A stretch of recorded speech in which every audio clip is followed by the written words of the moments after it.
Debout Congolais, unis dans le son, unis dans l'effort pour l'indépendance, dressons nos fronts, longtemps courbés, et pour les bons, prenons le plus bel élan, dans la paix au peuple ardent, par le labeur, nous bâtirons un pays plus beau qu'avant, dans la paix, citoyens.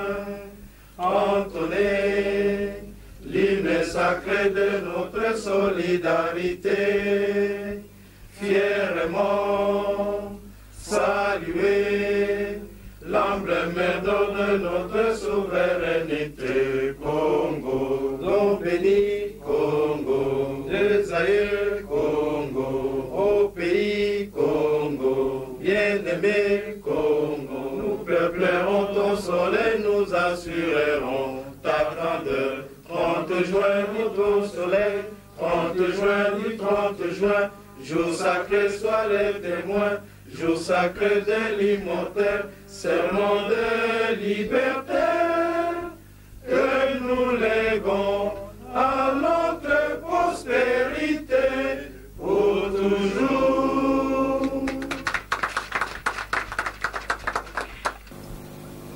Pour la parole, monsieur le ministre. Merci. Message, je ne sais pas si c'est un message à transmettre. Toujours est-il que je suis ici en Grande-Bretagne sur invitation du gouvernement de Sa Majesté pour une visite de travail de 3 jours. Donc j'arrive à la fin ce soir de cette visite. En principe, je rentre demain, d'abord sur Genève, où je dois rencontrer une coalition des organisations des droits de l'homme, des organisations internationales, avant peut-être de prendre contact avec les responsables des Nations Unies. Et après, je vais regagner le pays à la fin de la semaine. C'est tout à fait normal, n'est-ce pas, que lors de mon passage ici, je rencontre la communauté congolaise pour échanger. Je crois que c'est plutôt vous qui avez des questions à me poser, donc je suis à votre disposition. Mais avant tout, pour faire arrêter la guerre. Et la Grande-Bretagne, d'abord, est membre important de l'Union européenne, comme vous savez. Et ensuite, la Grande-Bretagne contrôle aussi le Commonwealth, où il y a des pays importants. Mais il est aussi membre permanent du Conseil de sécurité. Et donc, il était de notre devoir de sensibiliser un des membres importants du Conseil de sécurité à la situation dans notre pays pour qu'une issue favorable soit trouvée à la guerre d'agression dont nous sommes victimes et qui peut encore causer beaucoup de dégâts. Je vous remercie. Nous allons tout organiser. Je vois la presse ici, alors on fera une question là-bas et je reviendrai toujours là. Donc soyez patients avec moi. Monsieur le ministre, je m'appelle M. Rani Oudjoudjibeli Kitoko, de Vision Libre Podcast, qui est au organe de presse de audiovisuel. Parce que les caméras qui sont en train d'opérer maintenant nous appartiennent. Monsieur le ministre, j'ai une série de questions à vous poser. Avant de commencer avec cette série de questions, je vais abonder dans l'idée de notre ami ici, qui s'inquiète. C'est une inquiétude que nous avons tous. Et mon collègue qui a parlé tout à l'heure, problème d'appui médiatique. Mais cet appui médiatique, nous faisons des efforts à notre façon. Mais lorsque de l'autre côté, nous entendons le gouvernement qui nous dit qu'il n'a pas les moyens. Je m'excuse de vous dire que nous pouvons aller de l'autre côté. Et aussi écouter ce qu'eux ils disent pour informer sur la population, la communauté congolaise. Parce qu'on n'est pas une presse appartenant au gouvernement. Pas du tout. Nous sommes là pour informer la communauté congolaise de la réalité objective du Congo. La preuve, parce que la semaine passée, je vais vous dire, l'information, nous avons interviewé un ministre de l'autre côté qui nous a donné sa version des faits sur les réalités actuellement au Congo. Je vais commencer par la première question. Monsieur le ministre, ce sont des questions de fond qui méritent vraiment qu'on en parle. Parce qu'aujourd'hui, ce que nous vivons au Congo, c'est la conséquence d'un système, c'est-à-dire d'une politique. À votre introduction, vous avez parlé que vous êtes juriste. Je suis également juriste. Et nous pouvons analyser le problème juridiquement. Et surtout lorsqu'il s'agit d'un problème d'État. Le président Kabila, que vous servez aujourd'hui, vous le connaissez depuis très longtemps. Depuis au début des années 80, vous avez dit tout à l'heure. Il y a une série de reproches que le peuple congolais lui adresse. Et ce sont des reproches très considérables. D'abord, monsieur le ministre, voudriez-vous nous dire ici, devant la communauté congolaise, quelle est votre vision sur la prise des pouvoirs du président Kabila, juridiquement? C'est des questions de fond. Juridiquement, nous avons libéré le Congo, il n'y a pas que le président Kabila qui a libéré le Congo. C'est le peuple qui a libéré le Congo.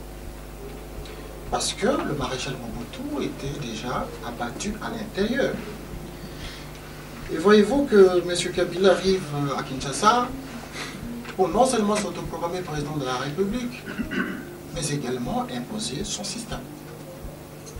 Et donc, la conséquence aujourd'hui, c'est la guerre.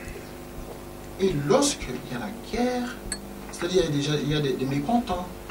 Et ces mécontents, justement, ce sont des gens qui ont été victimes de sa politique, qu'ils appellent, eux, la politique d'exclusion. Aujourd'hui, il fait appel aux moboutistes que l'on voit dans votre sillage. On se pose la question, quelle est la vérité là? Quelle est cette politique qu'on est en train de nous embrouiller là? On est en train de nous faire voir que le président... Je suis content que vous ayez dit tout à l'heure, monsieur le ministre, que la démocratie n'y est pas encore. Ça, c'est vraiment honnête. Honnêteté intellectuelle parfaite de votre part. Contrairement à certains qui nous disent que non, mais il y a la démocratie au Congo, que nous avons déjà démarré, que nous avons déjà fait ceci, nous avons réalisé ça, nous avons réalisé ceci. Mais au moins, vous avez dit la vérité sur les réalisations politiques non accomplies sur l'aspect démocratique. Première observation sur les reproches. Les Congolais ici se disent que le président Kabila avait commis un crime. Non seulement d'avoir introduit le phénomène rwandais chez nous, ceux qui l'ont accompagné au pouvoir. Et deuxième crime, c'est-à-dire d'avoir pris le pouvoir par les armes et surtout d'avoir cet autoproclamé président de la République. Alors, dans l'intérêt du pays, il y avait des dispositions quand même de la conférence nationale souveraine, quoi qu'il dise qu'il méconnaît, il n'accepte pas toutes ces dispositions, mais c'est le peuple qui s'est organisé pour élaborer des dispositions de la conférence souveraine. Et voilà, il arrive, il dit qu'on n'est pas. Donc, inquiétude de la population. Troisième crime contre le peuple congolais, c'est le fait d'avoir refusé de négocier avec le peuple. Justement parce que ceux qui l'ont accompagné, ce sont justement des amis de l'extérieur que l'on a vu l'entourer et qui aujourd'hui, ils sont de l'autre côté. Et quand on voit les Bizi Makara, parce que j'aime bien parler de ce monsieur, je vais faire une étude sur lui. Bizima, Bouguera, ces deux personnages à qui il a fait confiance et puis ils se sont retournés contre lui. Ils sont partis de l'autre côté et ils reviennent avec les armes pour montrer à M. Kabila que ben voilà, nous sommes partis de cette façon et nous venons vous déloger de cette façon-là. Et autre question, monsieur le ministre. Le peuple s'inquiète aussi sur l'assassinat de monsieur. Ils veulent avoir de la lumière. L'assassinat de M. Ngandou Lissassé, dont on ne parle pas aujourd'hui. C'est un monsieur qui a été dans le mouvement au départ, et qui finalement on n'entend plus. Il n'y a pas un seul mouvement réclamant ou posant la question sur l'assassinat de ce monsieur. Et puis, monsieur le ministre, vous avez parlé tout à l'heure de la commission d'enquête sur les massacres de Hutu. Mais ces enquêtes sont organisées par quelle commission? votre condition congolaise ou c'est avec l'intervention des étrangers? Parce que sinon, la lumière ne sera jamais donnée. Et enfin, monsieur le ministre, je vais terminer par là. J'aimerais vous dire tout simplement que ici, le peuple congolais a besoin de l'information. Et cette information dont nous avons besoin, et dont ils ont tous besoin ici, c'est la véritable information. Et lorsque nous nous donnons la peine de nous organiser de cette façon prescrite, et que, à la fin de compte, on ne voit pas un signe du gouvernement, quoique n'ayant pas les moyens, soit ne fût-ce que par un accusé des réceptions. Nous disons que bon, voilà, chers amis, chers compatriotes, félicitations sur ce que vous faites. Et étant donné la situation actuelle du pays, nous ne pouvons pas agir pour le moment. Parce que récemment, ici, dans le jardin de cette maison, nous avons remis, dans le cadre des Visions Libre Broadcasting que vous voyez, un document par le canal du ministre qui était ici, de sorte qu'il transmette l'information au ministère de l'information de notre part, de notre existence.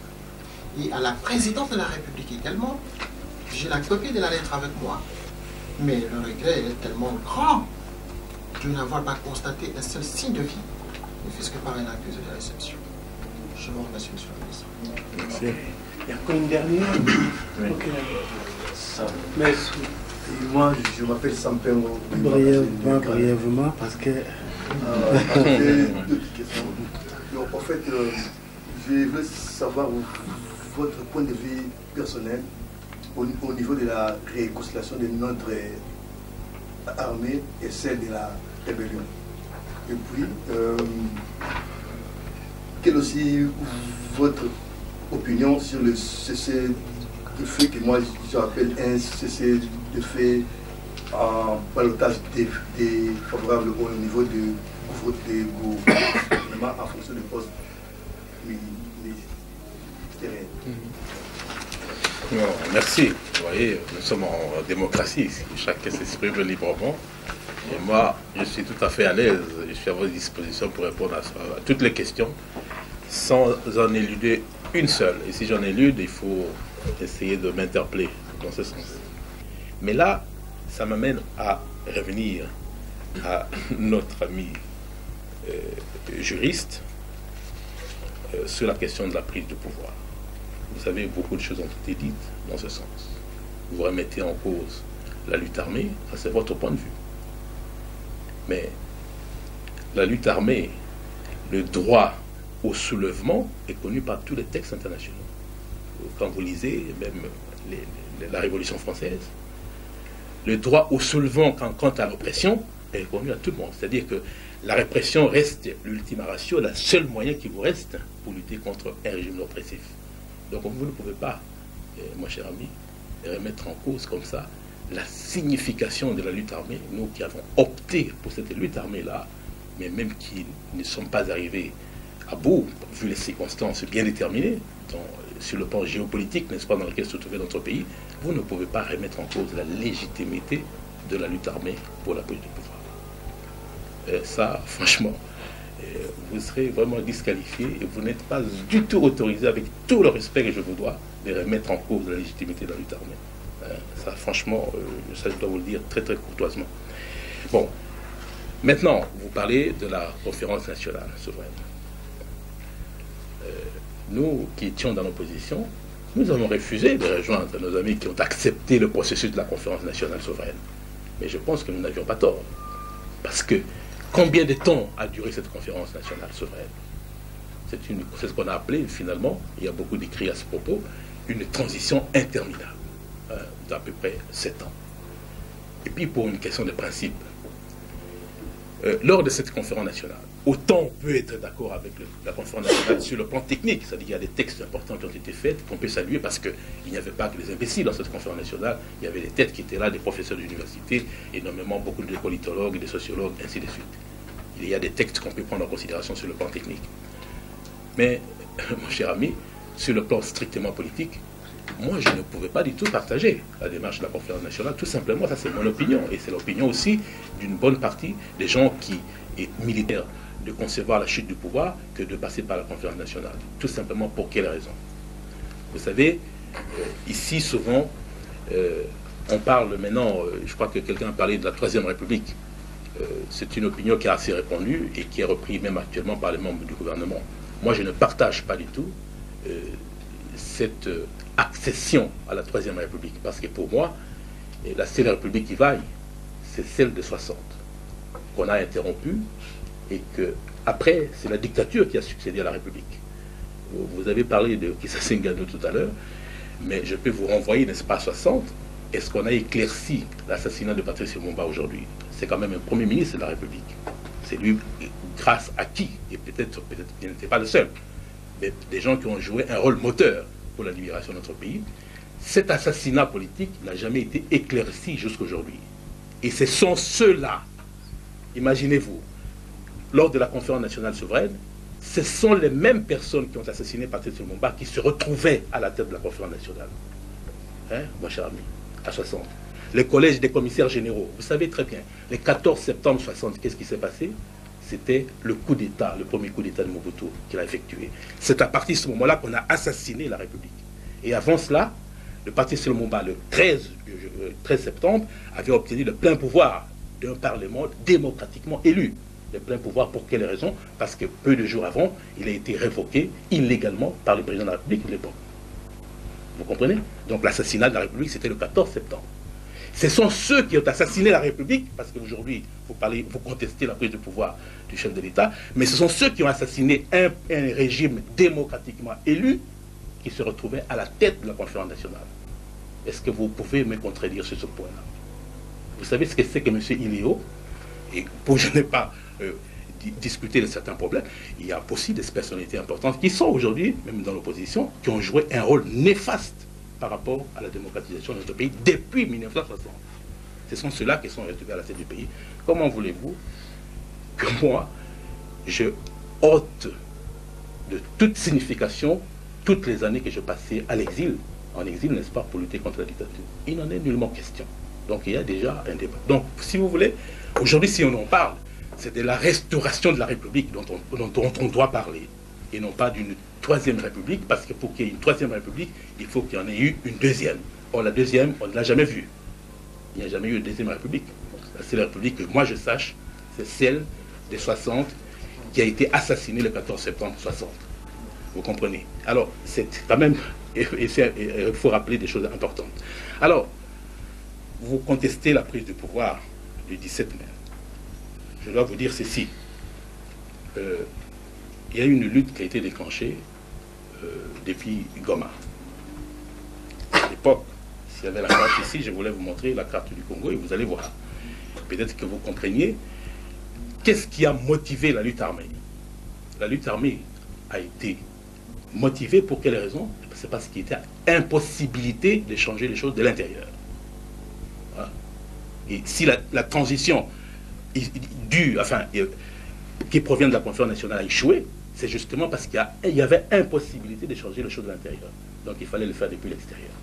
Et comme je l'ai dit tout à l'heure, pour changer les choses de l'intérieur, de l'extérieur, il fallait un pays qui servirait de base arrière. Aujourd'hui, pour tous ceux qui étudient l'histoire des révolutions, et je le disais encore ce matin, seul Fidel Castro a pu réussir une révolution sans compter sur un pays extérieur.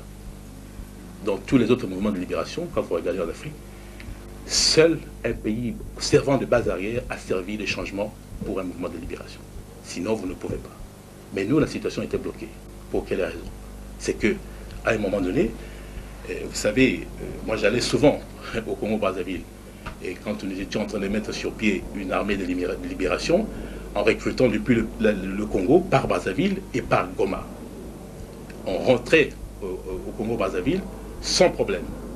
Hein, parce qu'à l'époque, Sassou, c'était les progressistes, et même le moubiste, même si la boîte était congolaise, c'était en ce moment-là qu'on se réclamait de le moubiste.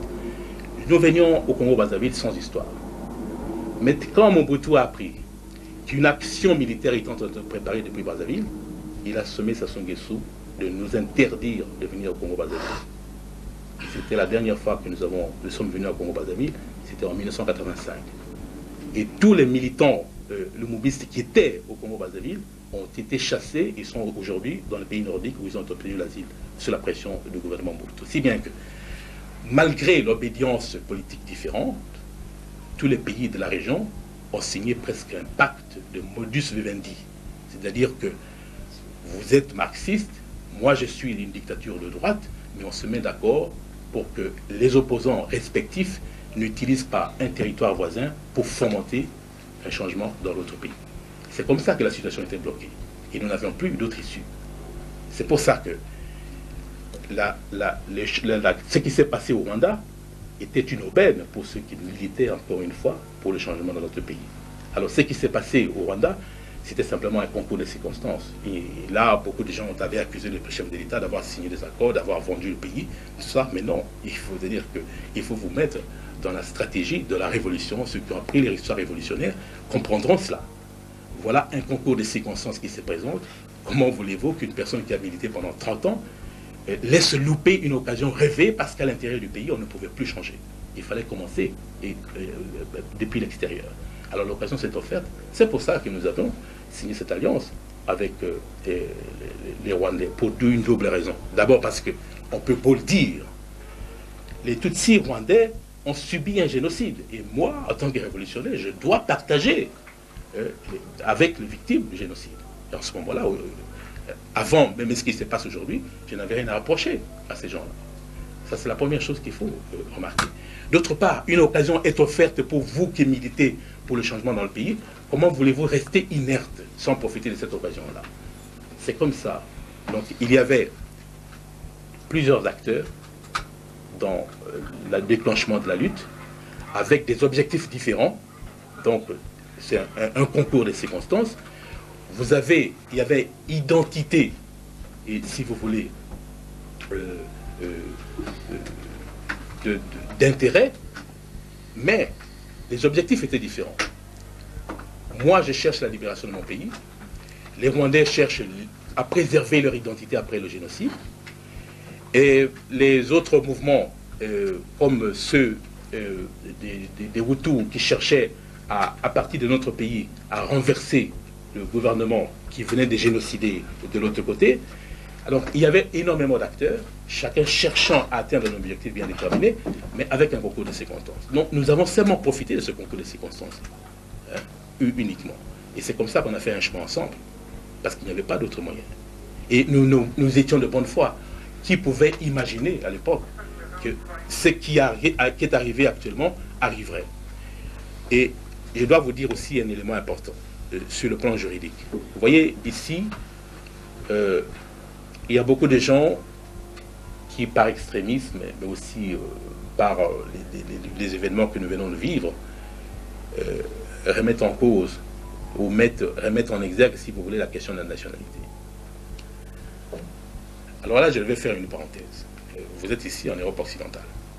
Moi, quand j'étais ici en Europe occidentale, j'étais en train de militer pour le droit de vote et d'éligibilité pour un étranger en Europe occidentale. C'est-à-dire le droit de rester étranger et d'avoir les mêmes droits et devoirs que les citoyens de l'Europe.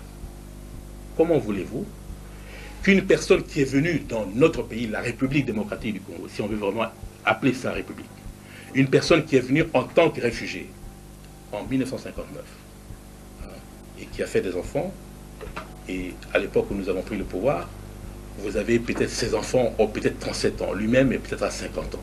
Comment voulez-vous considérer cette personne éternellement comme étranger?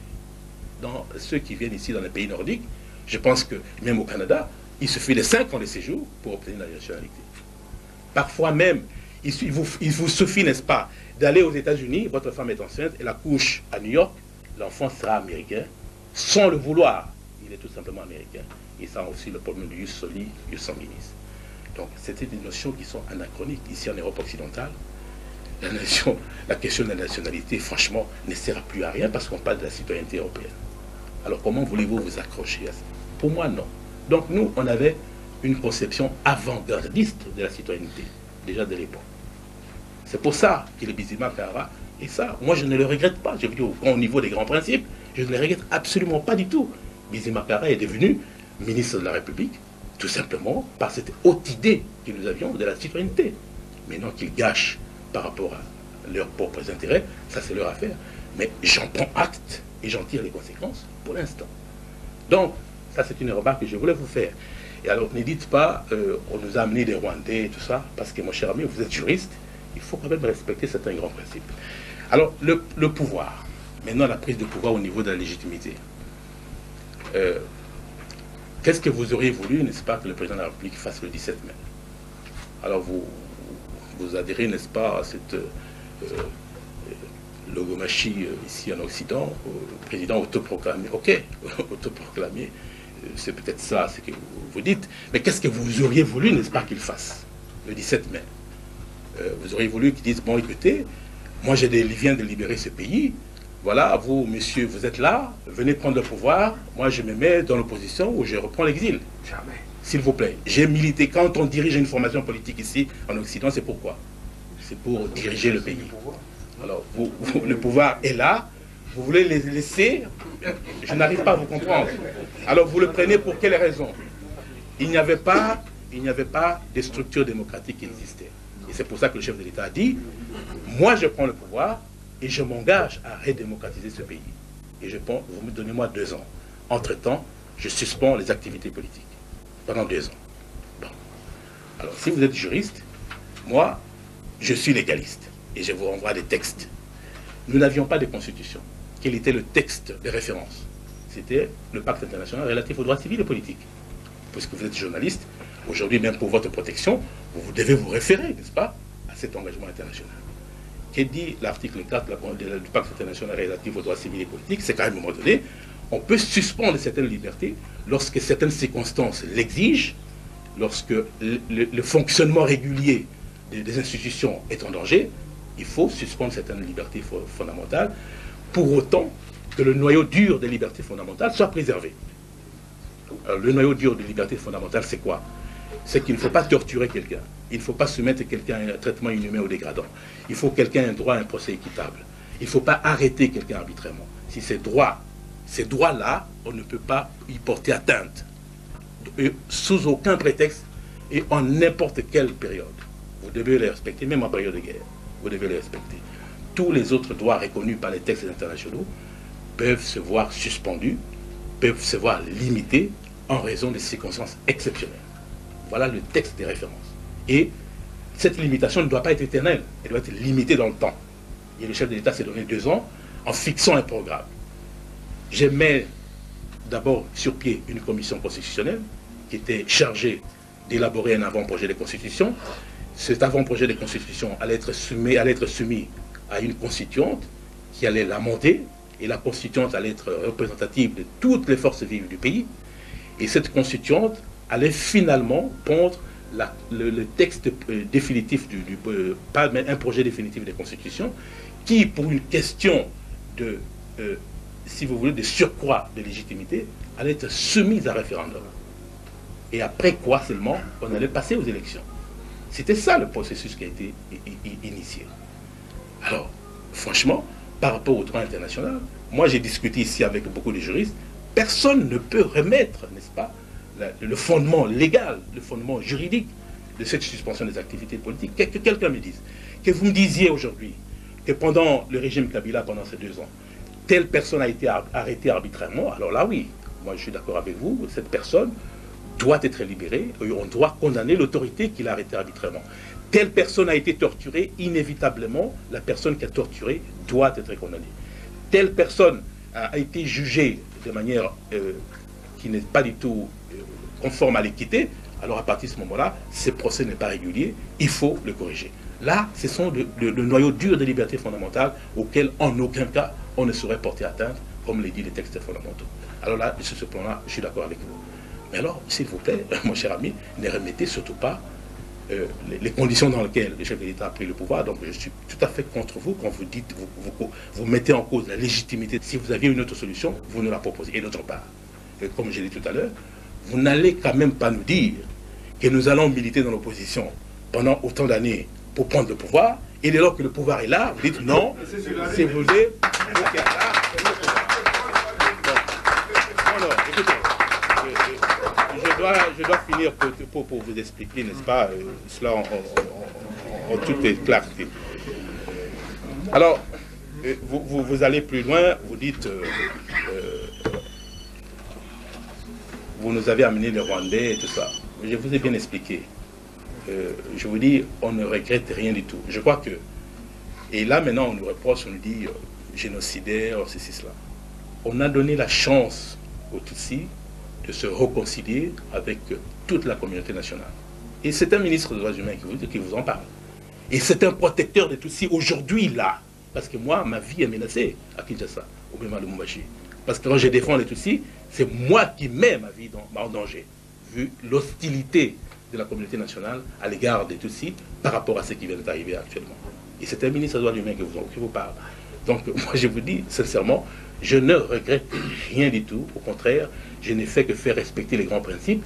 Comme aujourd'hui là, en période de guerre, parce que le 2 août, ou même le 5 août, le 10 août, faire traverser les Tutsis rwandais le beach pour aller de l'autre côté, il fallait avoir du courage, mon cher ami, devant les services de sécurité, c'est-à-dire l'armée, la police, tout, et la population, par rapport à ce qu'on a vu, parce que vous savez très bien que l'électricité, il n'y en a pas eu pendant 3 semaines dans la ville de Kinshasa, on n'avait pas d'eau potable, et nos bébés étaient en train de mourir dans les couveuses, tout ça pendant 3 semaines. Et j'ai appelé ici la communauté internationale pour condamner cette prise d'otage qui est un crime de guerre par excellence.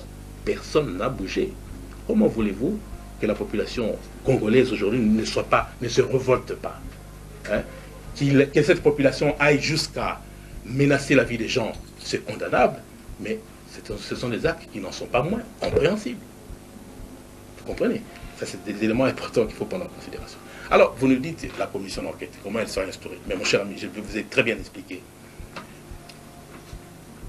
Pour savoir qui a tué les Tutsis et les Hutus après le 17 mai, ou même pendant la lutte de libération, vous êtes juriste, c'est à qui profite le crime. Franchement, vous croyez vraiment que le président Kabila avait intérêt à aller massacrer les réfugiés Hutus? Pour quelle raison? Ceux qui avaient intérêt à massacrer les Hutus sont là, et ils étaient connus. Et je peux vous dire que moi j'étais ambassadeur du lieutenant chef de l'État, j'étais en train de voyager avec lui. Mais la garde prétorienne, le chef de l'État, essentiellement composé de Tutsis. Hein? C'est pas vraiment un miracle extraordinaire que nous-mêmes on a pu échapper à la mort. Parce qu'on aurait pu simplement, lors d'un voyage, détournement sur Kampala, et on ne serait pas quel sort nous aurait été réservé. Donc, il faut, peut-être que l'histoire sera réécrite. Vous comprendrez la démarche révolutionnaire qui nous a animés depuis l'exil jusqu'à une alliance avec, dans le cadre de l'alliance des forces démocratiques pour la libération du Congo pour chasser la dictature, la manière dont on a gouverné ensemble pendant un bout, et nous qui avons soutenu le chef de l'État, tout en étant fermes sur les grands principes auxquels nous croyons, vu la pratique des Tutsis comme nous les avons expérimentés, nous étions sûrs que le divorce était programmé. La seule question qui s'est posée, c'est quand ce divorce allait intervenir. Et c'est pour ça que, d'ailleurs, l'acte courageux qu'a pris le chef de l'État. Et vous savez très bien qu'effectivement, le chef de l'État a assumé l'impopularité par rapport à notre alliance avec les Tutsis.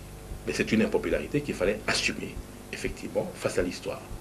Mais dès lors qu'il s'est agi de l'intérêt supérieur du pays, vous avez vu, on avait dit, il était point lié, n'est-ce pas, Paris-Bolt ici. À un moment donné, un matin, une décision a été prise, tous les Rwandais doivent retourner chez eux. Et ces jours-là, pour les instituts de sondage, la popularité du chef de l'État dans la ville de Kinshasa était au zénith. Ce jour-là, rien que par cette décision-là, elle était au zénith. Donc c'est pour vous montrer l'indépendance d'esprit, mais aussi l'indépendance. Tout ce que cherchait le chef de l'État, c'est d'avoir les possibilités de se débarrasser de ceux qui l'ont aidé à prendre le pouvoir. Et sur cette démarche, je peux vous dire que jusque-là, la lutte de la libération continuait encore. C'est ce que nous étions en train de mener, même sur le plan en arrivant à Kinshasa. C'est ce qu'il faut bien comprendre. Donc, la question de la mission d'enquête, je vous ai dit tout à l'heure que le secrétaire général des Nations Unies avait pris la décision de retirer la mission d'enquête qu'il a envoyée à Kinshasa. Parce qu'effectivement, cette mission a été l'objet de beaucoup d'entraves de la part de ceux qui avaient intérêt à ce qu'on ne sache pas la vérité. Et comme vous savez, c'est James Cabaret lui-même qui est en train de mettre les entraves, en train de faire disparaître les traces, tout,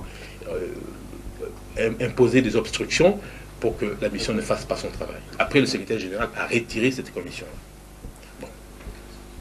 Il fallait qu'on prenne, qu'on en tire les conséquences. C'est-à-dire que il était impossible pour nous, parce que les Tutsis étaient en train de contrôler l'armée et les forces de sécurité.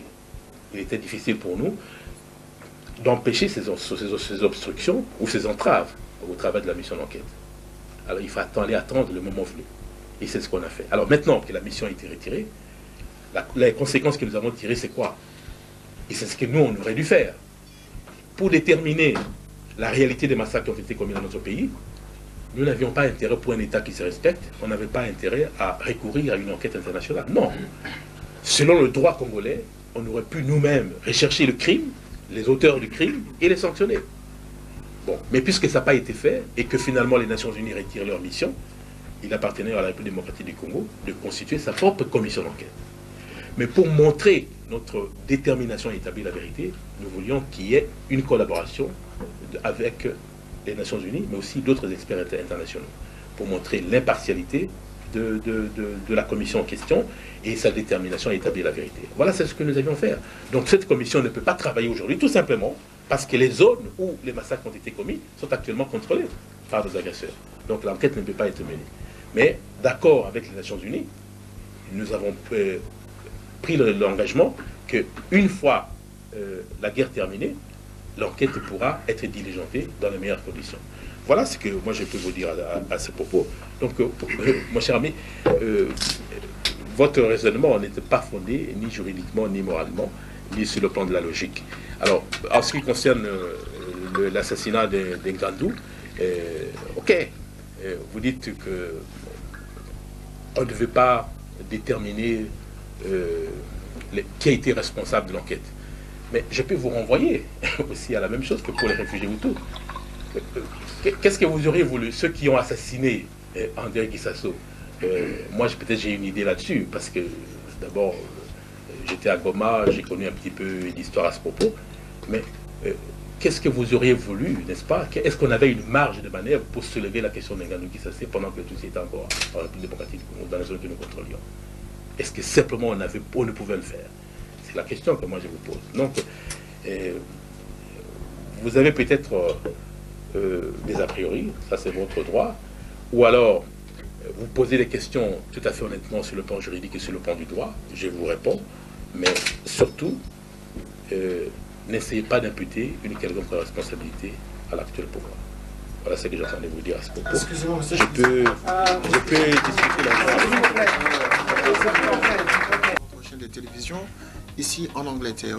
Aujourd'hui, dans le cadre de notre émission Controverse, émission politique, nous allons faire une analyse succincte sur l'émission que vous venez de suivre tout à l'heure sur le message du ministre des Droits humains de la République démocratique du Congo, M. Léonard Okitundu, ministre des Droits humains, qui a tenu une conférence de presse ici en Angleterre, au cours de laquelle Vision Libre a couvert cet événement. Nous allons ici avec mes collègues faire une analyse de cette conférence de presse du ministre Okitundu. En effet, j'ai mes collègues ici qui vont pouvoir poser des questions auxquelles nous allons discuter quelques temps pour analyser, faire des commentaires sur les déclarations du ministre sur certains points qui nous ont le plus touchés. Mais avant de commencer, je vais vous donner l'ossature, c'est-à-dire l'analyse générale de ce que nous avons retenu de la conférence de presse de M. Léonard Okitundu. En effet, M. Léonard a tenu sa conférence de presse à 20h30 en résidence de M.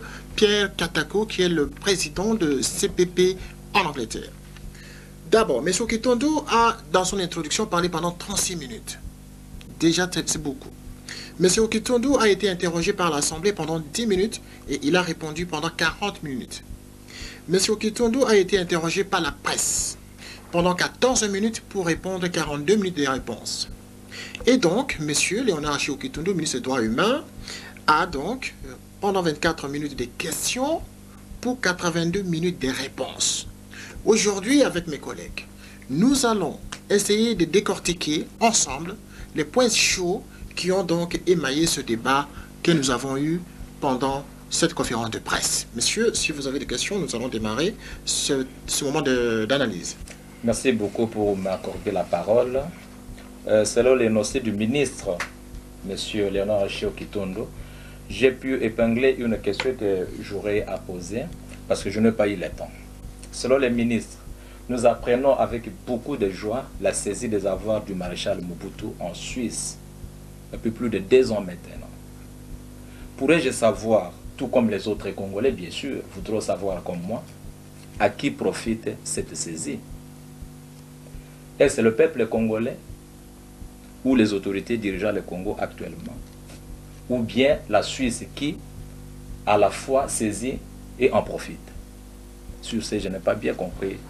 Oui, je pense que le ministre, dans ses explications, n'a pas déclaré officiellement que les avoirs de Mobutu, justement, profitent au gouvernement qu'il sert.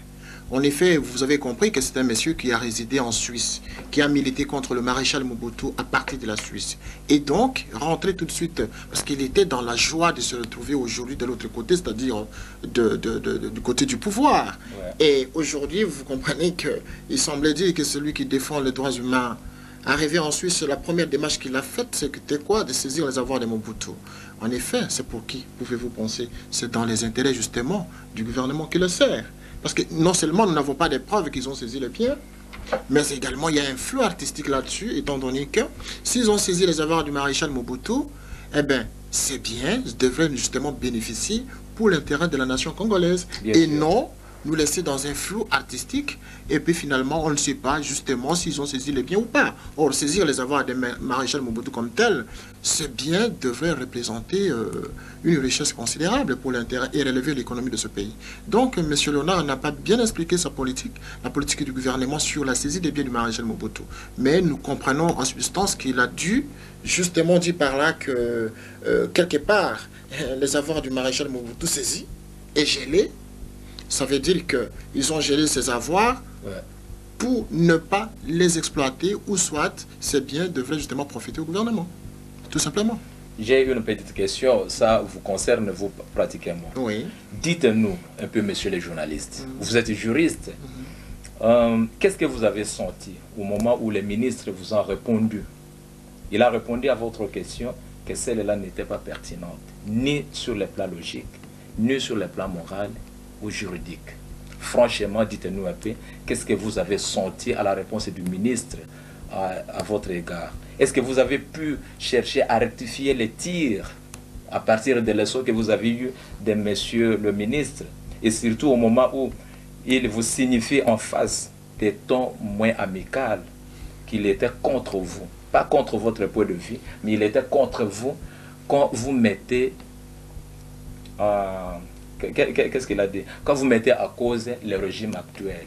Et puis il ne s'est pas limité là-bas, mais au contraire, il vous a aussi mis en garde de ne jamais essayer de mettre... Qu'est-ce que vous avez cause sur le pouvoir? Oui, je comprends. Qu'est-ce que vous avez senti? Vous vous êtes vu humilié ou... Oui, non, je comprends. C'est-à-dire que non seulement je vais porter un correctif.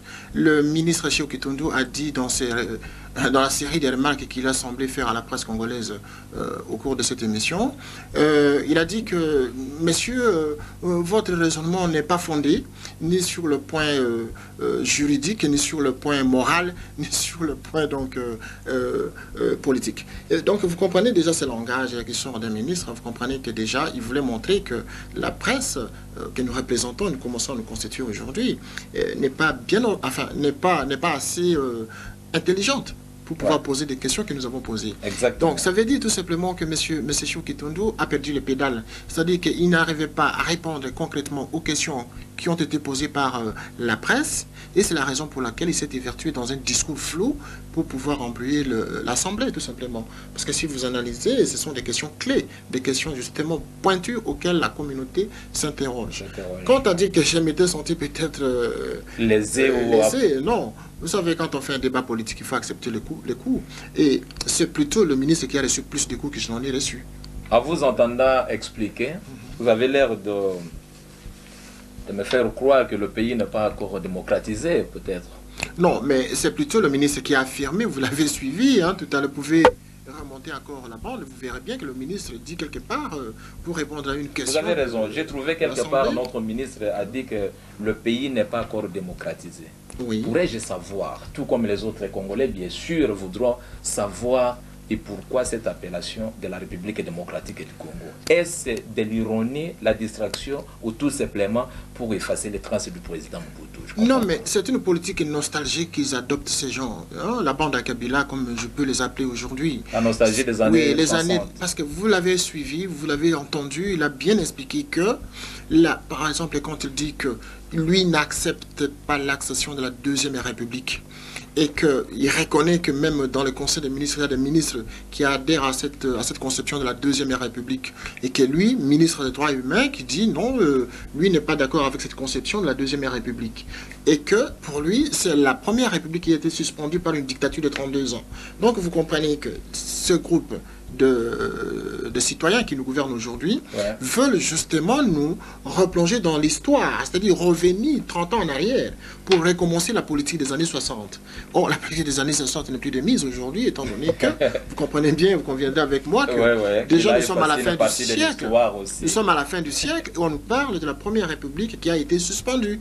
Et au niveau institution, parce que vous avez parlé de la démocratisation de la République, en effet, il a reconnu, justement.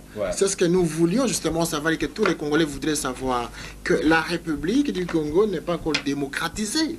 Et c'est le ministre des Droits humains, mes chers compatriotes, qui confirme cela. Il a dit, donc, déjà, des hypothèses, des questions qu'on se pose ici en Angleterre ou ailleurs. Nous devons confirmer aujourd'hui, justement, ce dont nous avons toujours dit, que le Congo de Kabila n'est pas encore démocratisé. Il n'a jamais été démocratisé et il n'y a aucune institution, justement, qui est là pour pouvoir démocratiser la République. Bon, pour me marier à ça, je trouve que si le pays n'est pas encore démocratisé, on peut conclure directement que le pays est dans un état dictatorial. Mais c'est ça que ça veut dire en substance. Ça n'a pas à contrepoids, est-ce que ça devient un problème de principe chez nous en République démocratique du Congo quand dire par exemple la mort de M. Patrice Emery Lumumba, c'était une mort non élucidée et qu'il a même posé la question, puisque la mort de Patrice Emery Lumumba était non élucidée et qu'on ne peut pas maintenant en parler, par exemple, de la mort de M. Ngando Kisase, qui est un personnage historique et politique. D'ailleurs, par sa réponse, et tout simplement, j'ai compris que le ministre s'est plongé dans une contradiction terrible. Parce que quelque part, il a expliqué qu'ils ont rejeté ce qui a été voté dans la conférence nationale, si bien qu'il y avait des hommes braves à la conférence nationale. Ils avaient rejeté tout ce qui était là-bas, parce que parmi ces gens-là, il y avait les tueurs de Patrice Emery Lumumba. Et à moi de me poser la question, comment le ministre peut savoir détecter les tueurs de Lumumba pendant que la mort de Lumumba est élucidée? Non, mais quand... non, c'est-à-dire le problème avec le Patrice Lumumba, d'après lui, ce sont le nouveau régime, enfin le régime du président Mobutu, qui représentait justement tous les éléments qui ont joué le rôle de l'assassinat de Lumumba. Et pour revenir justement à la question de mon collègue, c'est-à-dire que son problème, c'est de savoir justement pourquoi le ministre n'a pas été clair quant à la mort de Ngando Kisase, dont la question a été directe. Et vous avez bien observé que le ministre n'a pas répondu. Il n'a pas répondu parce que justement, ce sont ceux-là qui sont au pouvoir aujourd'hui. C'est-à-dire, autant la mort de Lumumba n'a pas été élucidée par ceux qui ont géré la Deuxième République et que lui n'acceptait pas, autant la mort d'Ngando ne peut pas être élucidée non plus, étant donné que ce sont eux qui sont responsables de sa mort et qui sont au pouvoir. Tout simplement, c'est ce que ça veut dire. Et vous avez vu tout simplement que le ministre s'est mis dans un état de colère. Il était tellement agressé intellectuellement et politiquement, à tel point qu'il ne pouvait pas répondre. En tout cas. Donc, c'est simple à comprendre. Hein? C'est simple à comprendre. Autant la mort de Lumumba n'a pas été élucidée par la clique à Mobutu, autant la mort d'Ngando, qui ça ne pourrait jamais être élucidée comme qui par dit un groupe. Que le régime Mobutu a tué Lumumba, notre donc, régime peut tuer Ngando Kisase, nous pouvons continuer. À quelque sorte. C'est un principe. Merci. Voilà, chers amis, nous allons bientôt arrêter, mais suivez donc cette conclusion que nous avons donc tirée de nos analyses. Tout simplement, donc c'est le René de la Deuxième République que nous vivons. Enfin, nous allons terminer avec une dernière analyse. Nous comprendrons aussi pour terminer ce moment d'analyse que le ministre a commis des fautes graves pendant son intervention devant la presse congolaise. Première observation. Le ministre s'est évadé dans un discours impropre et flou, au lieu de répondre aux questions avec exactitude. Il a juste démontré son talent oratoire en utilisant des propos vagues et intimidants à l'égard de la presse, notamment en osant qualifier notre raisonnement de non fondé ni sur le plan de la logique, ni de la morale, et moins encore sur le point juridique. Et deuxième observation, il a peut-être réussi à subjuguer les fanatiques irrationnels présents dans la salle, mais il a été de moins en moins convaincant aux questions de Vision Libre Broadcasting. En tant que ministre des Droits humains, M. Léonard Achille Okitondo a bel et bien reconnu l'inexistence de la démocratie au Congo de Kabila. En substance, devions-nous comprendre que par là, il veut dire tout simplement qu'il y a une forme de dictature qui ne dit pas son nom. Et enfin, M. Okitondo a reconnu encore une fois que les dispositions de la conférence nationale, les démarches de la conférence nationale, pour eux, ces démarches sont caduques. Et donc le régime Kabila, justement, veut instaurer une forme de dictature, une forme de politique qui est la leur. Je vous remercie et à la prochaine.